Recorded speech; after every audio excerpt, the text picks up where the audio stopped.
दोस्तों, स्वागत है आपका और एक नए वीडियो में और एक नए टॉपिक के साथ। बांग्लादेश में कुछ बड़ा होने वाला है क्या? तो हो सकता है क्योंकि बांग्लादेश में भी इलेक्शन है कुछ समय के बाद। तो वहां पे भी दोस्तों जो अभी करंटली वहां के जो प्राइम मिनिस्टर है शेख हसीना जी, तो वहां पे भी चल रहा है कि मतलब अब उसको भी राष्ट्रपति जो वहां के जो पीएम है उसको हटाने की मांग चल रही है। लेकिन वो वही लोग है जो भारत विरोधी है, इस्लाम के अलावा और कोई दो धर्म है उससे के विरोधी माने जाते, वो पार्टी है जहां तक मैं मानता हूं, क्योंकि मैंने जिस हिसाब से न्यूज देखे उस हिसाब से मैं कह सकता हूं। लेकिन बांग्लादेश में भी कई दिनों से कुछ ना कुछ तो चल रहा है, लेकिन अब तक कोई न्यूज बाहर आई नहीं है। लेकिन ये वीडियो इसीलिए हम लेके आए ताकि आपको भी पूरी जानकारी मिल सके। तो दोस्तों वीडियो अच्छी लगे तो लाइक और शेयर जरूर से कर दीजिएगा, और चैनल पर पहली बार आए और सब्सक्राइब नहीं किया तो सब्सक्राइब जरूर से कर दीजिए और बेल आइकन भी दबा दीजिए जिससे हमारे वीडियो के सारे नोटिफिकेशन मिले आपको सबसे पहले। चलिए स्टार्ट करते हैं।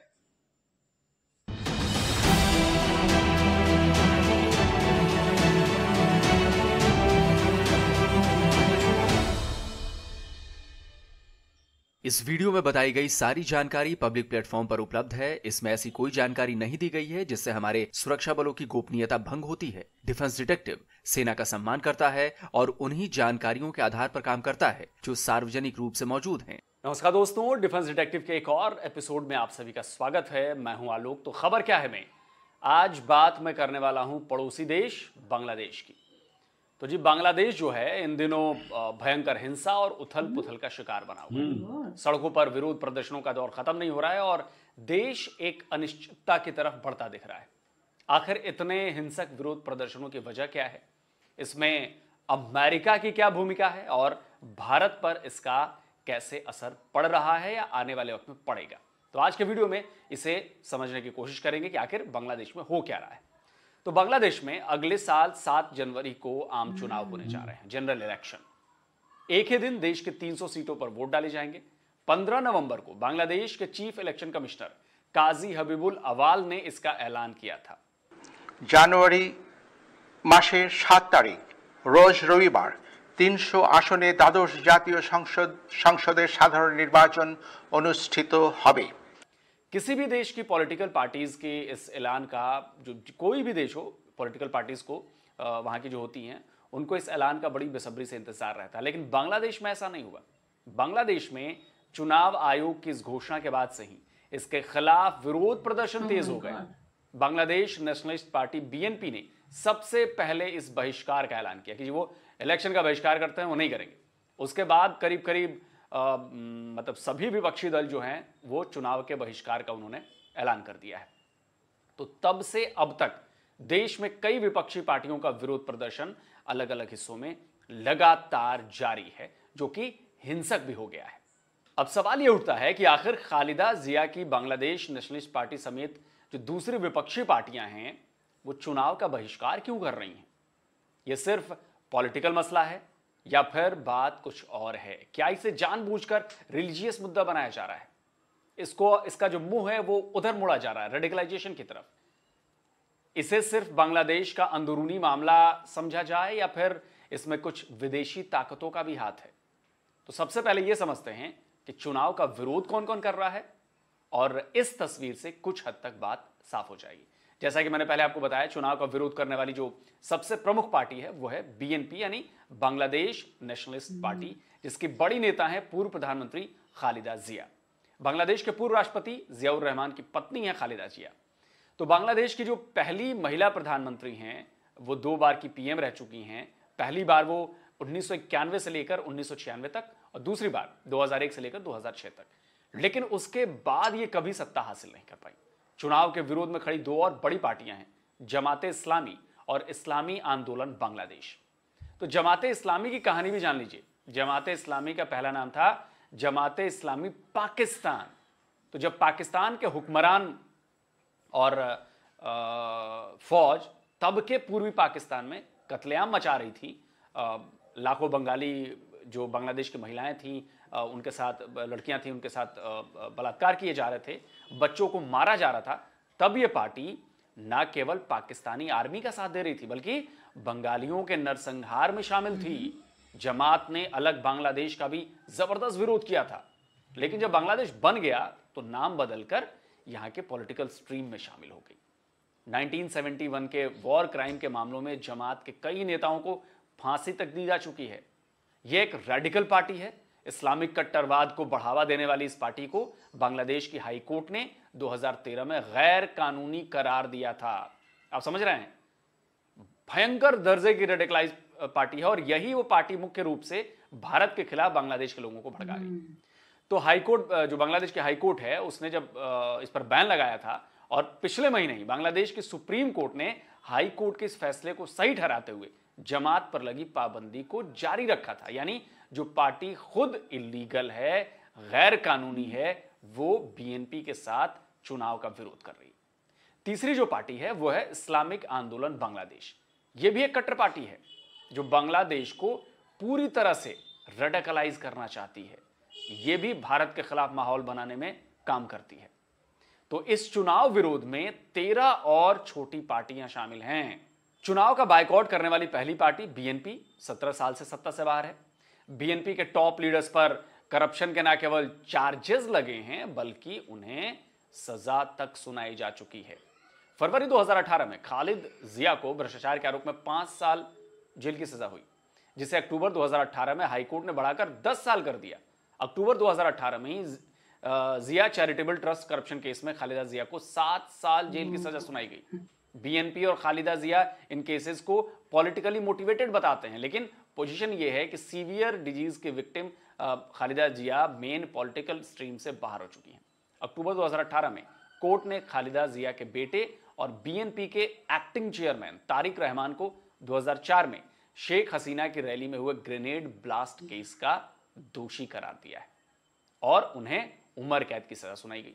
रहमान 2008 में ही बांग्लादेश से लंदन भाग चुका है। इसी साल अगस्त में बांग्लादेश की एक कोर्ट ने तारिक और उसकी पत्नी को भ्रष्टाचार के मामले में दोषी ठहराया है। तारिक को 9 और उसकी पत्नी को 3 साल जेल की सजा सुनाई गई है। इसके अलावा बीएनपी के कई दूसरे जो बड़े नेता हैं वो भी अलग अलग मामलों में जेल में हैं। तो इस विरोध का असल मतलब समझ रहे हैं आप? चुनाव का विरोध करने वाली पहली पार्टी के चेयरमैन पर बम ब्लास्ट का आरोप है, उम्र कैद की सजा मिली हुई है और वो भगोड़ा है। दूसरी बड़ी नेता पूर्व प्रधानमंत्री खालिदा जिया हैं, जिन्हें भ्रष्टाचार के मामले में 17 साल की सजा मिली हुई है। दूसरी पार्टी के नेताओं पर 1971 के वॉर क्राइम्स का आरोप है और सुप्रीम कोर्ट ने पार्टी पर बैन लगाया हुआ है। तीसरी पार्टी एक रेडिकलाइज पार्टी है जो हर हाल में बांग्लादेश में मुस्लिमों को बढ़ावा देना चाहती है, मुस्लिम लॉ को बढ़ावा देना चाहती है और नॉन मुस्लिम के खिलाफ वो काम करती है, जिसमें बड़ी तादाद में हिंदू शामिल हैं। तो मिले सुर मेरा तुम्हारा ही वजह है ये पूरे विरोध की। अब आपको चुनाव का विरोध करने वाली पार्टियों की मांग के बारे में बताते हैं। बीएनपी समेत इन सभी विरोधी पार्टियों की मांग है कि चुनाव से पहले शेख हसीना गवर्नमेंट रिजाइन करे और इलेक्शन केयर टेकर गवर्नमेंट के अंदर कराए जाएं। अब समझिए, केयर टेकर गवर्नमेंट के बारे में जानने के लिए आपको बांग्लादेश के चुनावी इतिहास में ले चलता हूं। बांग्लादेश में 1983 से लेकर 1990 तक आर्मी डिक्टेटरशिप थी। लंबे आंदोलन और विरोध के बाद 4 दिसंबर 1990 को डिक्टेटर हुसैन मोहम्मद इरशाद को रिजाइन करना पड़ा और देश एक बार फिर डेमोक्रेसी की तरफ गया, यानी लोकतंत्र की तरफ गया।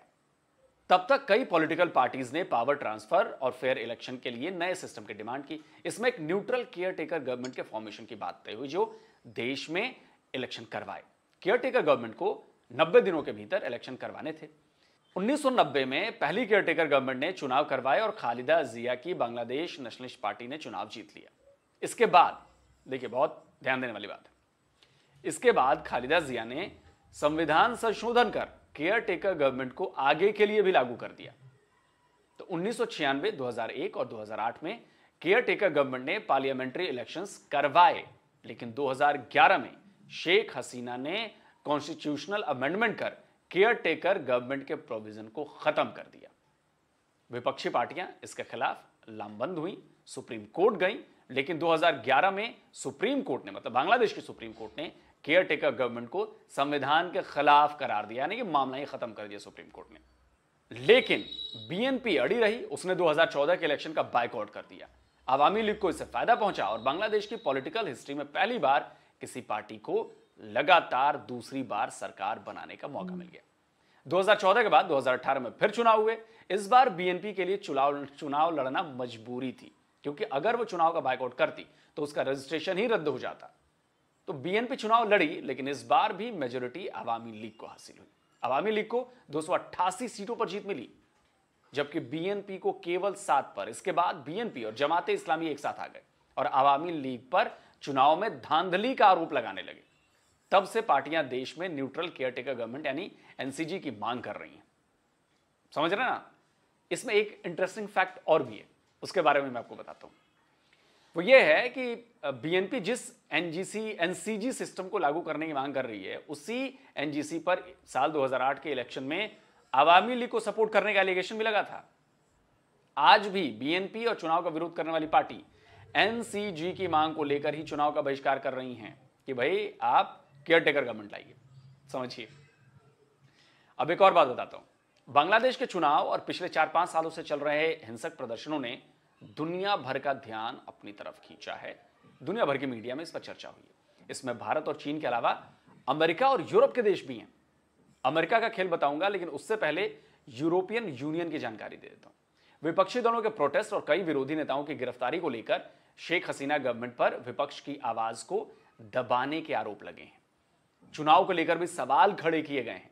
इसके बाद इंटरनेशनल ऑब्जर्वर्स की एक टीम बांग्लादेश पहुंची, इलेक्शन कमीशन के अधिकारियों से मुलाकात की। कई तरह की जांच पड़ताल के बाद उन्होंने भी केयरटेकर गवर्नमेंट को अवैध बता दिया। Caretaker government would be unconstitutional and illegal under the current situation. Your constitution does not allow for a caretaker government. इसके साथ ही यूनाइटेड नेशंस की इंटरवेंशंस की जरूरत को भी उस टीम ने सही नहीं ठहराया। बावजूद इसके, आप समझिए, बावजूद इसके अमेरिका इसमें फिर टांग अड़ाने की कोशिशों में जुटा हुआ है। इंटरनेशनल ऑब्जर्वर्स की रिपोर्ट के बाद भी अमेरिका बार बार बांग्लादेश की शेख हसीना गवर्नमेंट पर प्रेशर डाल रहा है कि भी फेयर इलेक्शन कराने के नाम पर और ज्यादा दबाव डाल रहा है। अमेरिका ने अपने नागरिकों को बांग्लादेश की यात्रा के लिए एडवाइजरी तक जारी की है कि भैया मत जाइए, सावधानी कर रखिए। अमेरिका के एम्बेसडर पीटर हास भी नवंबर में अचानक बांग्लादेश छोड़कर चले गए। अमेरिका लगातार बांग्लादेश के चुनाव को लेकर बयानबाजी कर रहा है। अमेरिका बांग्लादेश के कपड़े का यानी कि टेक्सटाइल जो सेक्टर है उसका सबसे बड़ा खरीदार है।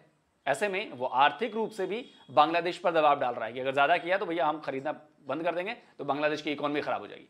लेकिन भारत ने इसमें इंटरवीन किया है। भारत ने साफ तौर पर अमेरिका से कहा है कि बांग्लादेश के लोकतंत्र पर सवाल उठाना बंद कीजिए और जनमत का सम्मान कीजिए। अमेरिका को बोला है।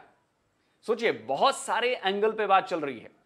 अमेरिका ऐसे ही भारत पर दबाव बनाने के लिए बहुत कुछ नहीं कर रहा है। तो असल में बांग्लादेश भारत का करीबी रहा है, अभी भी है। पिछले कुछ सालों में बांग्लादेश की शेख हसीना सरकार के संबंध रूस और चीन से भी बेहतर हुए हैं, इसमें भी कोई शक नहीं है।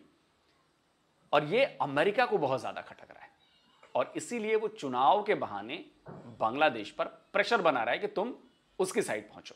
बांग्लादेश में शेख हसीना सरकार के खिलाफ लोगों के विरोध की एक बड़ी वजह महंगाई भी है। जून 2022 में बांग्लादेश में इन्फ्लेशन रेट जो था वो 7.56% पर था। एक साल बाद यानी करंट ईयर मई में ये रेट 9.94% पहुंच गया। पिछले साल फ्यूल प्राइसेस में 52% की बढ़ोतरी की गई। पेट्रोल के दाम करीब 52% और डीजल के 42% बढ़ाए गए। बांग्लादेश को 2003 की शुरुआत में ही आईएमएफ यानी इंटरनेशनल मॉनेटरी फंड ने $4.7 बिलियन का डेब्ट दिया। बांग्लादेश चीन के बीआरआई का हिस्सा है और चीन ने उसे करीब $4.5 बिलियन का कर्ज दिया हुआ है। अब सोचिए कि चीन भी इसमें गोलमेल कर रहा है और बांग्लादेश पर चीन का यह कर्ज जो है वो बहुत भारी पड़ रहा है। आईएमएफ ने भी उसे इकोनॉमी को स्टेबल बनाने के लिए लोन दिया, लेकिन अब तक उसकी वजह से कोई बांग्लादेश की इकोनॉमी में इंप्रूवमेंट होती दिखाई नजर नहीं आ रही या महंगाई कम होती नजर नहीं आ रही। तो विपक्ष और लोगों के विरोध प्रदर्शन का एक बड़ा कारण जो है वो महंगाई भी है। अब भारत की बात करते हैं। भारत ने 1971 से ही बांग्लादेश का साथ दिया है। आवामी लीग की सरकार के हमेशा भारत के साथ अच्छे संबंध रहे हैं, लेकिन बांग्लादेश नेशनलिस्ट पार्टी को पाकिस्तान समर्थक माना जाता है। पिछले कुछ सालों में बांग्लादेश में हिंदुओं और भारत के खिलाफ मोबिलाइजेशन काफी तेजी से बढ़ी है और इसमें रेडिकल पार्टीज का बहुत बड़ा रोल है। हिंदुओं के खिलाफ तो भयंकर नफरत पैदा की जा रही है बांग्लादेशी आवाम में। भारत ने बांग्लादेश के इस चुनाव में भी अपना स्टैंड क्लियर रखा है कि यह इलेक्शन बांग्लादेश का अंदरूनी मामला है, लेकिन यह भी सच है कि आवामी लीग का फिर से सरकार बनाना भारत के लिए फायदेमंद साबित होगा और अगर दूसरी विपक्षी पार्टियां हैं तो उससे भारत को नुकसान होगा। तो इस पर भी भारत की नजर है। तो दोस्तों, आज का ये वीडियो आपको कैसा लगा कमेंट करके हमें जरूर बताइएगा। और जिन लोगों थैंक यू दोस्तों वीडियो को यहाँ तक देखने के लिए। ये तो न्यूज सही है। और दूसरी बात है कि बांग्लादेश में कई टाइम से ये चल रहा है। इसके पहले हम जब एक वीडियो लाए थे उस समय 1971 वॉर का एक वीडियो हमने डाला था, उसमें मैंने जिक्र किया था कि बांग्लादेश में कुछ ना कुछ इधर उधर हो रहा है, क्योंकि उस समय अमेरिकन गवर्नमेंट की ओर से एक स्टेटमेंट आई थी और उस समय मोदी जी ने आंसर दिया था कि भाई ये बांग्लादेश का जो इलेक्शन है वो उसके लोगों पे छोड़ दीजिए, आप दखल अंदाजी मत कीजिए। ये एक जब मोदी जी का एक न्यूज आया था उसमें था, तब मैंने जिक्र किया था और ये बात सही है। और वहां पे भी अब ये जो है ना पाकिस्तान के साथ लिंक जुड़ा हुआ है, तो पाकिस्तान को है ना वही जो उन्होंने अफगानिस्तान में करवाना चाहा था टीटीपी वाला, आपको वो मामला याद होगा। तो अब वो लोग जो है वो बांग्लादेश में भी करना चाहते हैं ताकि भारत को दोनों साइड से घेर सके वो, लेकिन ये पॉसिबिलिटी नहीं है और बांग्लादेश गवर्नमेंट उसको अच्छे से जानती है पाकिस्तान को। लेकिन वहां पे करीबन 2 या 3 ऐसी पार्टी जो है वो पाकिस्तान के फेवर में है। तो वो चाहती, और करीबन लास्ट जो शेख हसीना जी का जो सेकंड टर्म था, शेख हसीना जी का टर्म में ये बहुत हुआ है, हिंदू मुस्लिम वाला जो पाकिस्तान में हर बार होता है वैसा, क्योंकि वहां पे भी जो पार्टियां है वो दो पार्टी तो कट्टर मुस्लिम है, कट्टर इस्लामिक पार्टी है, और बाकी जो है वो कहीं ना कहीं यही है जो पाकिस्तान के सपोर्टेड में है। मतलब अभी तो वो सारी विरोध पार्टी मिल गई है। हाँ, अब तो जैसे हमारे यहाँ जो गठबंधन होता है ना वैसा वाला, गठबंधन नहीं हुआ लेकिन लोगों ने इलेक्शन का बहिष्कार किया, बॉयकॉट सारे ने मिलकर इलेक्शन का बॉयकॉट कर दिया। तो उससे देखो, उससे बेनिफिट नहीं है, उससे लॉस्ट है। उसके लिए देखो फेयर इलेक्शन होना बहुत जरूरी है, वो हर एक कंट्री में होना चाहिए, फेयर इलेक्शन हो, लेकिन उसके लिए पहले गवर्नमेंट को रेजिग्नेशन डलवाओ, फिर केयरटेकर सरकार लाओ और तो ये मामला तो जैसे पाकिस्तान ने किया वैसे ही हुआ ना, फिर तो समझ में आ ही जाता है। हाँ, ये इमरान खान को हटाकर फिर केयरटेकर सरकार आई और अब वो इलेक्शन करवाएगी। बांग्लादेश के बारे में अब तक को हमारे भारत को नागरिकों को इतना पता नहीं था, लेकिन जब ये वर्ल्ड कप में ऑस्ट्रेलिया जीता उस समय भी हमने एक वीडियो डाली थी बांग्लादेश वाली, उस समय उन लोगों ने जो झलसे किए और जो खुशी मनाई, उसने खुशी जो उसको मतलब वो जिक्र किया, तो वहां से ही पता चले। तो बांग्लादेशियों, आपको पता नहीं आप हिंदी समझते हो क्या नहीं, हमें नहीं पता क्योंकि आपके वहां पे बंगाली बोली जाती है, लेकिन हम इतना जरूर कहेंगे कि हमारा कोई भी पड़ोसी हो उसके साथ रिलेशन बेहतर होते हैं तो ही हम आगे बढ़ सकते हैं, ठीक है। तो यही जो मोदी जी बोलते हैं ना, सबका साथ सबका विकास, तो साथ में रहो ताकि आपके देश का भला होगा, अदरवाइज जो पाकिस्तान में चल रहा है वो आपके वहां पे भी होगा। और ये शेख हसीना जी जो है बहुत ही अच्छे प्राइम मिनिस्टर मेरे को तो दिख रहे हैं, क्योंकि वो जो मेहनत करते हैं उतनी मेहनत से मेरे को और कोई प्राइम मिनिस्टर बांग्लादेश के लिए तो ठीक नहीं लग रहे। उसने बहुत सारी कंट्री के साथ अपने रिलेशन अच्छे बिल्कुल खुद। और दूसरा ये है कि भारत बांग्लादेश के तो रिलेशन पहले से अच्छे, कॉरिडोर बनाया है ट्रेन का, ठीक है, तो ये आपके लिए अच्छी बात है। लेकिन भारत के साथ आपको ये जो अब स्टार्ट आप लोगों ने करते हैं, ये आपके लिए फिर बुरा साबित होगा, ये मैं बोल रहा हूँ, क्योंकि पाकिस्तान की नीति से मत चलो। वो तो खुद को तो डूबेगा लेकिन आपको भी ले डूबेगा, ठीक है। और यही जो अभी आपने शुरू किया है ना, इसी वजह से वहां पर अभी ये प्रॉब्लम हुआ है। पाकिस्तान में तो देखो, पाकिस्तान को तो मतलब बांग्लादेश तो पढ़े लिखे लोग हैं भाई, बांग्लादेश में तो अच्छे अच्छे लोग रहते हैं, पाकिस्तान से तो अच्छे ही है, पढ़े लिखे लोग हैं, तो बांग्लादेशी तो वो लोग तो समझ सकते हैं। लेकिन फिर भी हम आपको कहेंगे कि पाकिस्तान के रास्ते पे मत चलना, क्योंकि वो तो उसके कंट्री को डुबा दिया, फिर आपकी बारी ना आ जाए। हाँ, महंगाई देखो, पेट्रोल डीजल ऐसा नहीं है सिर्फ बांग्लादेश में ही बढ़ा है, पूरे वर्ल्ड में उसके प्राइस बढ़े हैं, क्योंकि आपको पता है रशिया एंड यूक्रेन का वॉर हुआ, उस समय से तो बहुत कुछ प्राइसें बढ़ी है। तो भारत में स्टेबल इसीलिए है क्योंकि भारत का और रशिया का रिलेशन जिस हिसाब से है, आपको तो फिर पाकिस्तान के हिसाब से करोगे तो ऑलमोस्ट सभी कंट्री के साथ आप मुंह जो है वो आपका मोड़ लोगे, और क्या कह सकते हैं। तो दोस्तों, इस वीडियो के बारे में आपकी क्या राय है कमेंट पे लिख कर जरूर बताइएगा। फिलहाल हम आपसे विदाई लेंगे, मिलते हैं और एक नए वीडियो में आपके साथ। टिल देन, जय हिंद, जय भारत।